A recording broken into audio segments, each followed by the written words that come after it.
جناب اعلیٰ پاکستان پچھلے 10 سالوں میں امریکہ سے $18 بلین کی رقم موصول کر چکا ہے۔ امداد پہ امداد لینے کی یہ وجہ جب ان حکمرانوں سے پوچھی جاتی ہے تو جواب یہ ملتا ہے پاکستان ایک غریب ملک ہے، بھوک اور افلاس انتہا پہ ہے، لہٰذا امداد لینے کے سوا کوئی چارہ نہیں ہے۔ تو جناب اعلیٰ میں نے سوچا ذرا ان کلمات پہ اعتبار کرتے ہوئے اپنے گھر سے باہر نکل کر دیکھوں کہ امداد کے نام پہ ملنے والی اس بھیک نے میرے ملک کی عوام کے حالات زندگی کہاں تک بدلے ہیں۔ تو جناب اعلیٰ افسوس ہوا،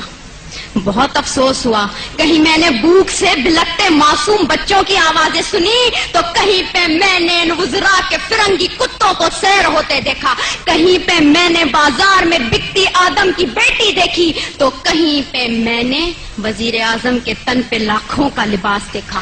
کہیں پہ میں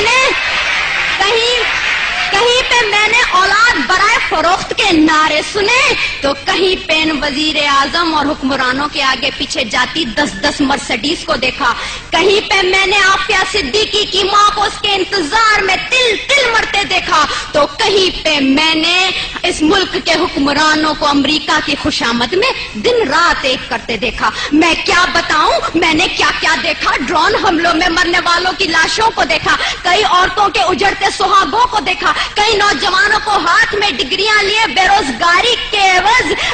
پارلیمنٹ ہاؤس کے سامنے آگ میں جھلستے دیکھا، کئی میں نے بزرگوں کو پارلیمنٹ ہاؤس کے سامنے پینشن نہ ملنے کی خاطر ہلاک ہوتے دیکھا۔ جناب اعلیٰ میں نے اس ملک کے ہر شہر ہر کوچے میں کربلا کا میدان دیکھا تو بے اختیار میری زبان پہ یہ الفاظ آ گئے، اصول بیچ کے مسند خریدنے والوں، نگاہ اہل وفا میں بہت حقیر ہو تم، وطن کا پاس تمہیں تھا نہ ہو سکے گا کبھی کہ اپنی حرص کے بندے ہو، بے ضمیر ہو تم۔ جناب اعلیٰ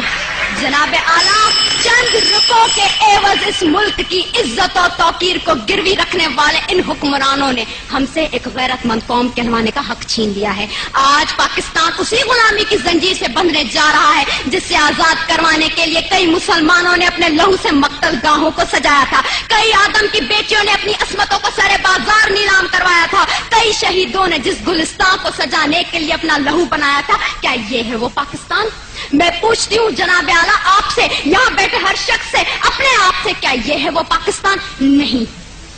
دوسروں کے ٹکڑوں پہ پلنے والا یہ پاکستان قائد اعظم کا پاکستان نہیں ہے۔ میں سلام کرتی ہوں ان تمام قربانیوں کو جو اس ملک کو بنانے کے لیے لوگوں نے دی، مسلمانوں نے دی، لیکن دیپ جن کے چند خواہشوں میں چلیں، دیپ جن کے صرف محلاتوں میں جلیں، چند لوگوں کی خواہشات کو لے کے چلیں جو کہ مصلحتوں کے سایوں میں پلیں، ایسے دستور کو، صبح بے نور کو میں نہیں مانتا، میں نہیں جانتا۔ میں بھی خائف ہوں تختہ دار سے، میں بھی منصور ہوں، کہہ دو یہ اغیار سے، کیوں ڈراتے ہو زندہ کی دیوار سے، ظلم کی رات کو، جہل کی بات کو میں نہیں مانتا، میں نہیں جانتا، میں نہیں مانتا، میں نہیں جانتا۔